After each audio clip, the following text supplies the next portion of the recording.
A very good morning, class 10th. This is the second chapter of your biology, control and coordination. In the previous chapter, we have studied about life processes, and I hope you all get the information about life processes we have. तो इस chapter में हमको control and coordination के बारे में पढ़ना है. पहले थोड़ा सा समझते हैं कि कंट्रोल एंड कोऑर्डिनेशन है क्या. देखिए, हम कोई भी काम करते हैं, ठीक है, हमारी बॉडी कोई भी काम करती है, तो इतना तो हमें पता है कि कोई ना कोई चीज़ हमको कंट्रोल करती है, ठीक है.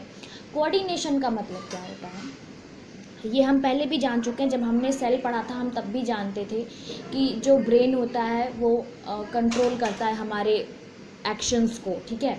कोऑर्डिनेशन क्या होता है, देखिए, हमारे बॉडी में कुछ नर्व्स ऐसी होती हैं, ठीक है, जो आपस में कोऑर्डिनेट करके क्या करती हैं, हमारे बॉडी को हमारे बॉडी के फंक्शंस परफॉर्म कराती हैं. जैसे मान लीजिए कि कभी कभी हमारा गर्म तवे पे हाथ लग जाता है, ठीक है, तो क्या होता है, हम तुरंत हाथ हटा लेते हैं ना.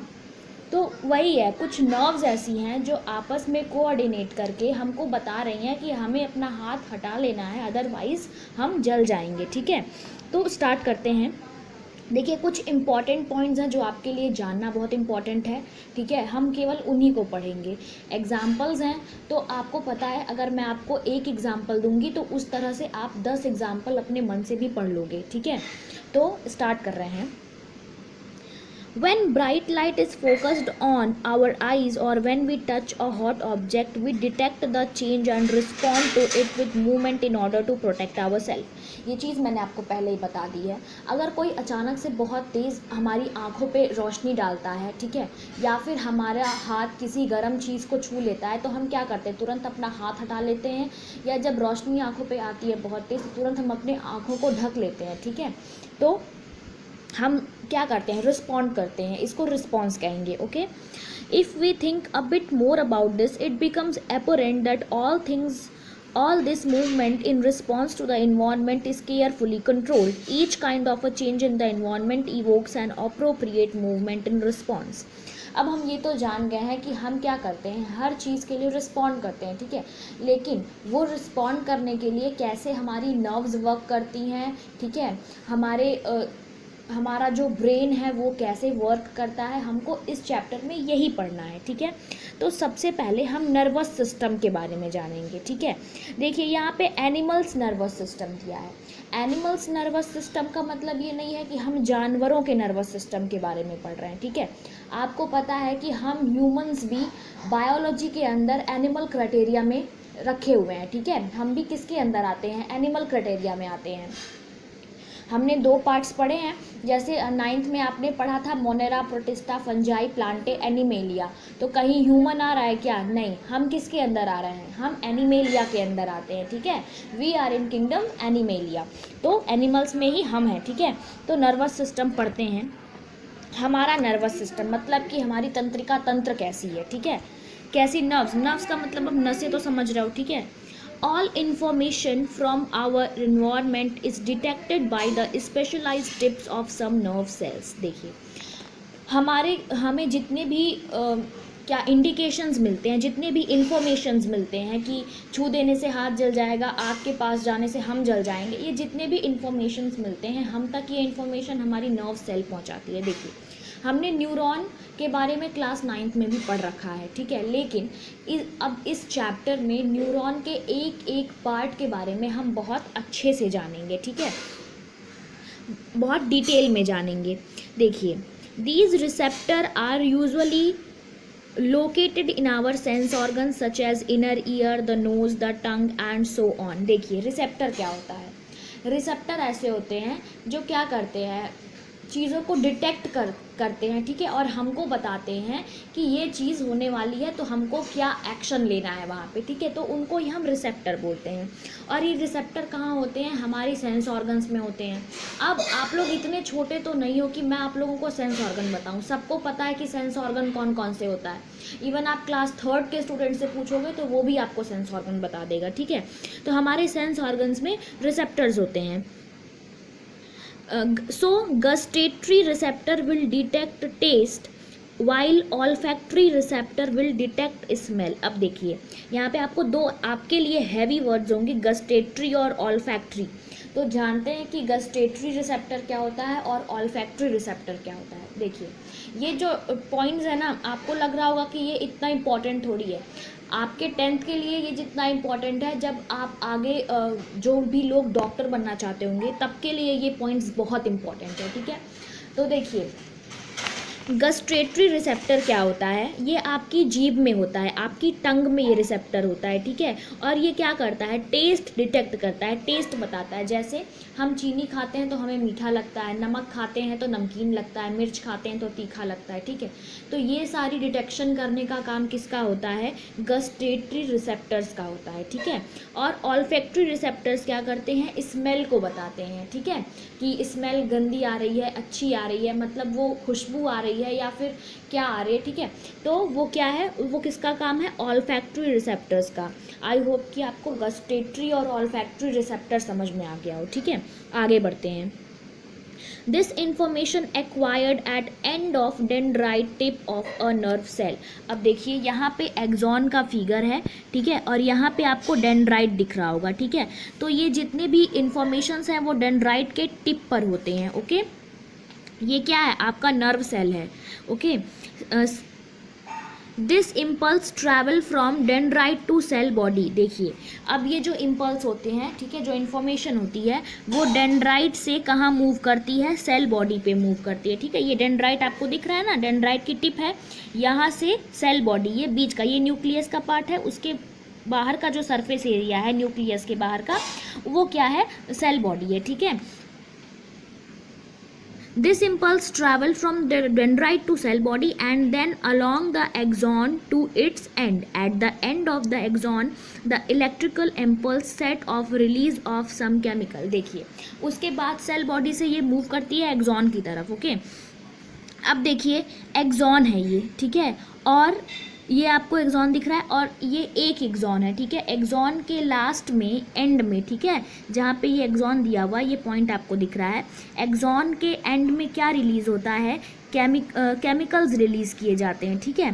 केमिकल्स यहाँ पे रिलीज़ होते हैं। और देखिए दो एक्सॉन के बीच में जो गैप होता है उसको हम सिनैप्स कहते हैं। क्या कहते हैं, सिनैप्स। जैसे एक फिगर आपको ये दिख रहा है एक्सॉन का और ये दूसरा फिगर एक्सॉन का है, तो दो एक्सॉन के बीच में ये जो डिफरेंस है, ये जो गैप है, उसको हम सिनैप्स कहते हैं, ठीक है।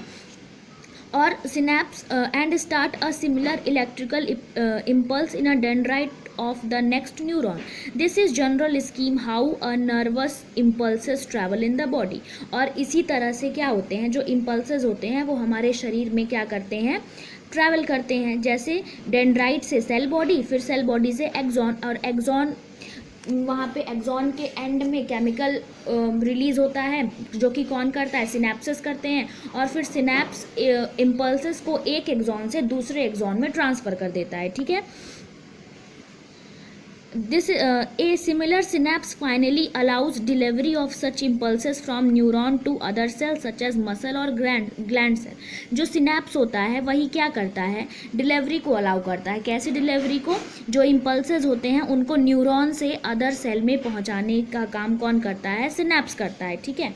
उसके बाद देखिए यहाँ पे आपको क्वेश्चन दिया हुआ है, लुक एट फिगर 7.1 फिगर आपको दिख रहा होगा। पहला स्ट्रक्चर ऑफ न्यूरॉन दिया है और दूसरा न्यूरोमैस्कुलर जंक्शन दिया है, ठीक है। तो पढ़ते हैं क्या दिया है 7.1 में। And A identify the parts of neuron where information is acquired. सबसे पहले पूछा है, देखिए आपको यहाँ पे 3 क्वेश्चंस दिए हुए हैं। सबसे पहला क्वेश्चन दिया है कि न्यूरॉन के उस पार्ट को बताइए जो क्या करता है, आइडेंटिफाई, जो क्या करता है, इन्फॉर्मेशन को एक्वायर करता है, ठीक है। तो ये मैं आप लोग को होमवर्क दे दूँ, लेकिन आप लोग कैसे करोगे, अभी तो आप लोग पढ़े ही नहीं हो ना, मैं बताती हूँ, ठीक है। तो ये उस पार्ट का नाम बताना है न्यूरॉन के जो इन्फॉर्मेशन एक्वायर करता है। तो इन्फॉर्मेशन कौन एक्वायर करता है न्यूरॉन का, डेंड्राइट, ठीक है। डेंड्राइट जो होता है न्यूरॉन का जो पार्ट होता है डेंड्राइट, वो क्या करता है, इंफॉर्मेशन एक्वायर करता है। दूसरा दिया है through which information travel as an electrical impulse, दूसरा जिससे क्या होता है, इंफॉर्मेशन ट्रैवल करते हैं, किससे, एक्सॉन से करते हैं, ठीक है। और तीसरा दिया है where this impulse must be converted into chemical signal for onward transmission, मतलब आगे ट्रांसमिट होने के लिए, आगे ट्रांसफ़र करने के लिए केमिकल कौन, यहाँ पे केमिकल सिग्नल्स कौन देता है, तो सिनेप्स देता है। हमने पढ़ा ना कि सिनेप्स एक्सॉन के दो एक्सॉन्स के बीच का जो गैप होता है उसको सिनेप्स बोलते हैं, और एक्सॉन के एंड में क्या होता है, केमिकल रिलीज होता है, और फिर सिनेप्स क्या करता है कि इम्पल्सेस को आगे सेल्स में क्या करता है, ट्रांसफ़र करता है, ठीक है। तो ये हमने तीन क्वेश्चन किया, आप इसको ज़रूर से याद कर लेना, ओके। आगे देखते हैं, What happens in reflex action, reflex action में क्या होता है, पहले जानते हैं कि रिफ्लेक्स एक्शन होता क्या है। देखिए, इनवॉलेंट्री एक्शन का नाम हमने सुना है, नाम ही नहीं सुना है, बहुत अच्छे से पढ़ाई भी की है इनवॉलेंट्री एक्शंस के बारे में, आपने क्लास 8 में भी पढ़ा है, 9th में भी मैंने आपको पढ़ाया है, ठीक है। तो इनवॉलेंट्री एक्शन मैं एक बार फिर से रिवाइज करा देती हूँ। इनवॉलेंट्री एक्शन वो एक्शंस होते हैं जो हम अपनी मर्ज़ी के हिसाब से कंट्रोल नहीं कर पाते हैं, ठीक है। वो चीज़ें बस हो जाती हैं, हम उसे खुद नहीं करते हैं। जैसे दिल का धड़कना, आप दिल का धड़कना कंट्रोल कर सकते हो क्या, नहीं कर सकते ना, तो वो इनवॉलेंट्री एक्शन। लेकिन रिफ्लेक्स एक्शन ऐसे इनवॉलेंट्री एक्शंस होते हैं जो क्या होते हैं, सडन हो जाते हैं, मतलब अचानक से हो जाते हैं, ठीक है। जैसे कि हम मतलब अगर आग में हमारा हाथ चला जाए तो तुरंत वहाँ से हम हाथ हटा लेते हैं, है ना, तो इसी को क्या बोलेंगे, रिफ्लेक्स एक्शन बोलेंगे, ठीक है। तो इसमें काफ़ी कुछ है पढ़ने को। Touching a flame is an urgent and dangerous situation for us, or in fact for any animal. How would we respond to this? One seemingly simple way is to think consciously about the pain and the possibility of getting burnt, and therefore move our hand. An important question then is, how long will it take us to think all this? The answer depends on how we think. Nerve impulses are sent around the way we have talked about earlier. अब देखिए क्या हो रहा है, मान लो हमारा हाथ क्या हो जाता है, आग की आंच में चला जाता है, ठीक है, आंच में चला जा रहा है, और उसके बाद आपको पता है कि ये आपको जला सकता है। तो अब आप सोचोगे कि हाथ जल सकता है, हमें अपना हाथ हटा लेना चाहिए। लेकिन ये सारी चीज़ें सोचने में समय कितना लगेगा, समय किस पर डिपेंड करता है कि हम सोचते किस तरह से हैं, ठीक है, हम इसको आखिर सोच कैसे रहे हैं। अब हमने नर्व इम्पल्स के बारे में ऑलरेडी पढ़ रखा है कि जो डेंड्राइट होती हैं वो इन्फॉर्मेशन तुरंत डिटेक्ट करती हैं कि ये चीज़ करनी है, ठीक है, वहाँ से उसको फिर वो क्या करते हैं, ट्रांसमिट करते हैं।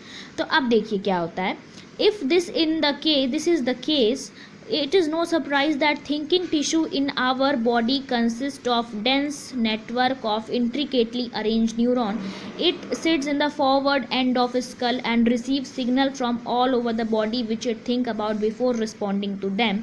Obviously, in order to receive these signals, this thinking part of the brain in the skull must be connected to nerves coming from various parts of the body. अब देखिए हमारे स्कल में, ठीक है, स्कल मतलब जानते हो ना, जो हमारा खोपड़ी होती है, ठीक है, उसको स्कल बोलते हैं। तो वहाँ पे क्या होता है, जो थिंकिंग पार्ट होता है, जो थिंकिंग टिश्यू होता है, ठीक है, वो क्या करता है, ये न्यूरॉन्स जो होते हैं वो बहुत डेंसली, बहुत इंट्रिकेटली अरेंज होते हैं, ठीक है। तो क्या करता है, जो स्कल में हमारे थिंकिंग टिश्यू होते हैं वो क्या करते हैं, सिग्नल्स को रिसीव करते हैं हमारे पूरे शरीर से, ठीक है। कुछ भी रिस्पॉन्ड करने से पहले वो पहले हमारे पूरे शरीर से सिग्नल क्या करते हैं, रिसीव करते हैं, और उसके बाद फिर क्या करते हैं, उसको तुरंत रिस्पॉन्ड करने को हमें मजबूर करते हैं कि हम उस पर तुरंत रिस्पॉन्ड करें। लेकिन इन सब चीज़ों से ज़्यादा इम्पॉर्टेंट ये है कि हमारे जो नर्व्स होते हैं वो पूरी बॉडी से, ठीक है, या हमारे थिंकिंग टिश्यू से क्या होने चाहिए, अटैच्ड होने चाहिए, जुड़े हुए होने चाहिए, कनेक्टेड होने चाहिए, ठीक है। तो the process of detecting the signal or to input and responding to it by an output action may be completed quickly. Such a connection is commonly called a reflex arc. देखिए अब इन सारी चीज़ों का बहुत जल्दी से हो जाना, मैं एक बार फिर से पढ़ती हूँ आपके लिए। The process of detecting the signal मतलब कि जो सिग्नल्स होते हैं हमारी बॉडी में उसको डिटेक्ट करने का प्रोसेस या उसको डिटेक्ट करने की प्रक्रिया, ठीक है, और the input and respond to it, मतलब उसको रिसीव करके उसको तुरंत रिस्पॉन्ड देना। मतलब अगर ऐसा होता कि सोचो हमारा जो थिंकिंग टिश्यू है वो डिटेक्ट करता कि हम इसको जल जाएंगे, ठीक है, लेकिन वो खाली डिटेक्ट करता, हमको रिस्पॉन्ड नहीं करता, ठीक है, हमको बताता नहीं कि हाथ हटा लो वरना जल जाओगे। तो क्या हम खुद से जान जाते क्या कि हाथ हटाना है हमको? नहीं ना, वही तो बताता है। तो ये जो डिटेक्ट करने की प्रोसेस होती है और फिर तुरंत रिस्पॉन्ड करने की प्रोसेस होती है वो किसकी हेल्प से होती है? रिफ्लेक्स आर्क की हेल्प से। यहाँ आपको रिफ्लेक्स आर्क का फिगर दिया हुआ है 7.2 पे, ठीक है। द बेस्ट, अब देखते हैं रिफ्लेक्स आर्क होती कहाँ पे है भाई, कहीं तो होती होगी ना। तो the best place of course would be at the point where they first meet each other. Nerves from all over the body meet in a bundle in the spinal cord on their way to the brain. अब देखिए reflex arcs are formed in the spinal cord itself. अब देखिए सबसे अच्छी जगह कौन सी होगी? Spinal cord में क्या होते हैं? ये रिफ्लेक्स आर्क्स बनते हैं। अब स्पाइनल कॉर्ड क्या होता है, ठीक है, बहुत ध्यान से सुनना, ये आपकी बुक में नहीं दिया है, ये जब आप बीएससी करोगे या जब आप एमबीबीएस करोगे तो आप पढ़ोगे, ठीक है। देखिए जो स्पाइनल कॉर्ड होती है वो हमारी ब्रेन के ऑसिपिटल बोन से स्टार्ट होती है। कहाँ से? ऑसिपिटल बोन से स्टार्ट होती है और फिर फोरमैन मैग्नम से पास करते हुए लंबर वर्टिब्रा पे ख़त्म होती है, ठीक है। जो ऑसिपिटल बोन होता है वो कहाँ पे होता है? हमारी स्कल में होता है, ठीक है, हमारी खोपड़ी में होता है ऑसिपिटल बोन। ऑसिपिटल बोन से होते हुए कहाँ आती है? Foreman magnum. फोरमैन मैग्नम क्या होता है? हमारी खोपड़ी का जो नीचे वाला हिस्सा होता है उसको फोरमैन मैग्नम बोलते हैं, ठीक है। और हमारी कमर में, ठीक है, हमारी पीठ के पास, ठीक है, एकदम कमर पे क्या होता है? लंबर वर्टिब्रा होता है, वहाँ पे हमारी स्पाइनल कॉर्ड क्या होती है? ख़त्म होती है, ठीक है। मैं एक बार फिर से बताती हूँ कि रिफ्लेक्स आर्क कहाँ पे बनता है? स्पाइनल कॉर्ड में बनता है। स्पाइनल कॉर्ड कहाँ होता है? ऑसिपिटल बोन से स्टार्ट होता है, फोरमैन मैग्नम को पास करता हुआ लंबर वर्टिब्रा पे ख़त्म हो जाता है, ठीक है। तो ये आपने पढ़ लिया रिफ्लेक्स एक्शन। अब हमने आज की क्लास में क्या क्या पढ़ा मैं एक बार आपको रिवाइज़ कराती हूँ। हमने न्यूरॉन के बारे में अच्छे से पढ़ा कि हमारी बॉडी जो है वो कोऑर्डिनेट करती है नर्व्स के साथ, नर्व सेल्स के साथ, ठीक है। डेंड्राइट, एक्सॉन और सिनैप्स के बारे में पढ़ा कि डेंड्राइट क्या करती है? नर्व इम्पल्स जो होते हैं, ठीक है, जो सिग्नल्स होते हैं उनके बारे में इंफॉर्मेशन कलेक्ट करती है। एक्सॉन्स क्या करते हैं? इंफॉर्मेशन को ट्रैवल करवाते हैं, ठीक है, इलेक्ट्रिकल इम्पल्सेस को ट्रैवल करवाते हैं, इंफॉर्मेशन को इलेक्ट्रिकल इम्पल्स की तरह से ट्रैवल कराते हैं एक्सॉन। और सिनैप्स क्या करता है? उन इंफॉर्मेशंस को हमारे ट्रांसमिशन में हेल्प करता है, ठीक है। क्या करवाता है? केमिकल सिग्नल को ऑनवर्ड ट्रांसमिशन में कन्वर्ट करता है, ठीक है। तो हम ये जान गए कि जो हमारा न्यूरॉन होता है, जो नर्व सेल हमारी होती है, वो बहुत इंपॉर्टेंट रोल प्ले करती है कोऑर्डिनेशन में। कंट्रोलिंग का काम कौन करता है वो हम कल पढ़ेंगे, ब्रेन के बारे में हम कल पढ़ेंगे, ठीक है। रिफ्लेक्स एक्शन के बारे में हमने पढ़ा कि रिफ्लेक्स एक्शन वो इनवॉलंटरी एक्शन है जो सडनली हो जाते हैं, ठीक है। और ये सारा रिफ्लेक्स एक्शन करवाने का काम कौन करता है? नर्व सेल करती है, मतलब कि एक्सॉन, डेंड्राइट और सिनैप्स मिलके करते हैं, ठीक है। उसके बाद और हमने क्या चीज़ पढ़ ली? लास्ट में हमने क्या पढ़ा था? रिफ्लेक्स आर्क के बारे में पढ़ा था। रिफ्लेक्स आर्क क्या होता है? एक ऐसी प्रोसेस, मतलब जो हमारे स्कल में थिंकिंग टिश्यू होता है वो रिसीव करता है सिग्नल पूरी बॉडी से हमारे, और फिर उसको रिस्पॉन्ड करता है कि हमें क्या करना चाहिए अपने बचाव के लिए, ठीक है। तो ये सारी चीज़ें जो ये प्रोसेस होती है उसको रिफ्लेक्स आर्क कहते हैं। रिफ्लेक्स आर्क बनता कहाँ है? हमारी बॉडी के स्पाइनल कॉर्ड में बनता है। स्पाइनल कॉर्ड कहाँ शुरू होता है, कहाँ ख़त्म होता है? तो स्पाइनल कॉर्ड हमारे स्कल के ऑसिपिटल बोन में स्टार्ट होता है, फोरमैन मैग्नम से पास करता हुआ हमारे बैक के लंबर वर्टिब्रा पे एंड होता है, ठीक है। देखिए हमने इतना पढ़ लिया, कल हम पढ़ेंगे ह्यूमन ब्रेन के बारे में, ठीक है। Till then have a nice day.